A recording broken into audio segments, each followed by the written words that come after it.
Hello అండి, అందరికీ నమస్తే. Welcome back to Varshadheera foods. ఈరోజు వీడియోలో పొడి బియ్యం పిండితో క్రిస్పీ స్నాక్ రెసిపీ ఒకటి చూపిస్తానండి. పిల్లలు స్నాక్స్ అడిగినా లేదా మీకు క్రిస్పీగా ఏదైనా తినాలి అనిపించినప్పుడు ఇలా స్నాక్స్ ప్రిపేర్ చేసుకోండి. చాలా సింపుల్గా ప్రిపేర్ చేసుకోవచ్చు. కరకరలాడుతూ భలే రుచిగా ఉంటాయి. ఈ స్నాక్స్ని ప్రిపేర్ చేసుకోవడానికి ముందుగా స్టవ్ మీద ప్యాన్ పెట్టి ప్యాన్లోకి 2 కప్పుల నీళ్ళను తీసుకోవాలి. ఈ నీళ్ళలోకి రుచికి సరిపడా ఉప్పు, 1 స్పూన్ కారం వేసుకున్నానండి.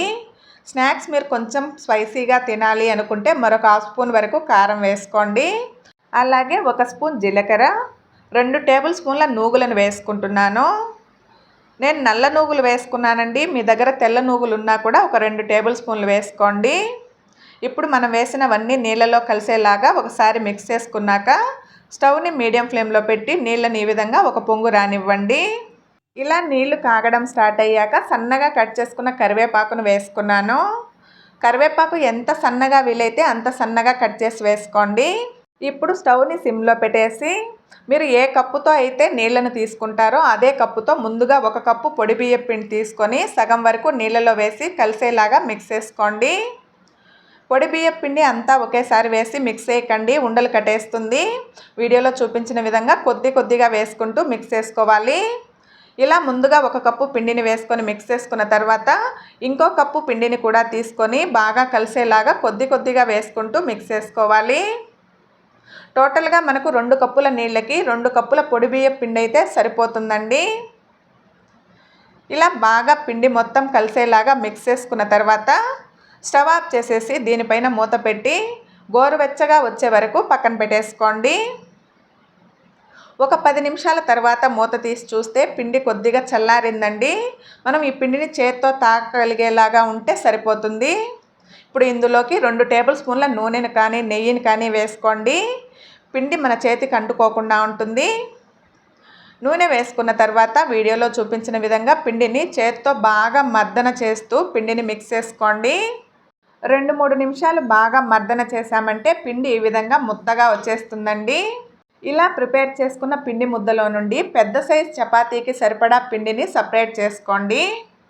మిగిలిన పిండి ఆరిపోకుండా ఉండడానికి పైనుంచి మూత పెట్టేసి పక్కన పెట్టేసుకోండి. ఇప్పుడు పిండి ముద్ద పైన 1 టేబుల్ స్పూన్ పొడి బియ్యం పిండిని వేసుకొని పిండి ముద్దకు బాగా పట్టించండి. మనం వేసిన పొడి బియ్యం పిండి మొత్తం పిండి ముద్దలో కలిసేలాగా మిక్స్ చేసుకున్న తర్వాత ఇంకొంచెం పొడి పిండిని వేసుకొని పల్చటి చపాతీలు రోల్ చేసుకోండి. ఈ చపాతీలు మరీ పలుచగా ఉండకూడదండి, అలాగని మరీ మందంగా కూడా ఉండకూడదు. చపాతీ ప్రిపేర్ చేసిన తర్వాత మీకు చూపిస్తున్నాను చూడండి, ఈ మందాన ఉండాలి. ఇలా చపాతీ ప్రిపేర్ చేసుకున్నాక ఒక చాక్ తీసుకొని చాక్ అంటుకోకుండా ఉండడానికి కొంచెం ఆయిల్ కానీ లేదా పొడి బియ్యం పిండిని కానీ రాసుకోండి.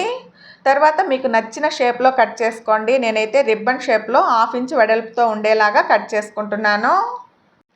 ఇలా చపాతీ మొత్తాన్ని కట్ చేసుకున్న తర్వాత రిబ్బన్ షేప్లో ఒక 3 ఇంచుల వెడల్పుతో ఉండేలాగా నేను తీసుకుంటున్నానండి.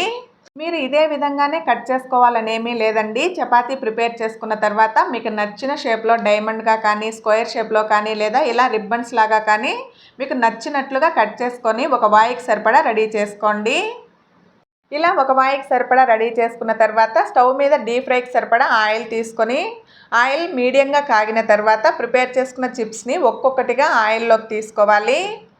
ఆయిల్లో మరీ ఎక్కువగా చిప్స్ అన్నీ వేసేయద్దండి. ఎన్ని పడతాయో చూసుకొని దాన్ని బట్టి ఆయిల్లోకి సరిపడా చిప్స్ని వేసుకున్న తర్వాత స్టవ్ని లో టు మీడియం ఫ్లేమ్లో అడ్జస్ట్ చేసుకుంటూ వీటిని ఫ్రై చేసుకోవాలి. వీటిని ఫ్రై చేస్తున్నప్పుడు స్టవ్ని హై ఫ్లేమ్లో అస్సలు పెట్టద్దండి, ఎర్రగా వచ్చేస్తాయి కానీ క్రిస్పీగా రావు. స్టవ్ని మీడియం టు లో ఫ్లేమ్లో అడ్జస్ట్ చేసుకుంటూ ఈ విధంగా మంచి గోల్డెన్ బ్రౌన్ కలర్కి వచ్చే వరకు ఫ్రై చేసుకున్నాక ప్లేట్లోకి తీసుకోండి. ఇదే విధంగానే మిగిలిన పిండితో కూడా చిప్స్ ప్రిపేర్ చేసి తీసుకోవడమే. ఇలా ప్రిపేర్ చేసుకున్న ఈ చిప్స్ మనకు 5-6 రోజుల వరకు నిల్వ కూడా ఉంటాయండి. ఇవి వేడిగా ఉన్నప్పుడు సర్వ్ చేశారంటే అంత క్రిస్పీగా ఉండవండి. టమాటా కచప్తో సర్వ్ చేయండి, పిల్లలు ఇష్టంగా తింటారు. అదే చల్లారిపోయాక వీటిని మనం తిన్నామంటే కరకరలాడుతూ భలే రుచిగా ఉంటాయి. ఎలా తిన్నా కూడా టేస్ట్ అయితే చాలా బాగుంటాయండి. మనకు నచ్చిన విధంగా వీటిని సర్వ్ చేసుకోవచ్చు.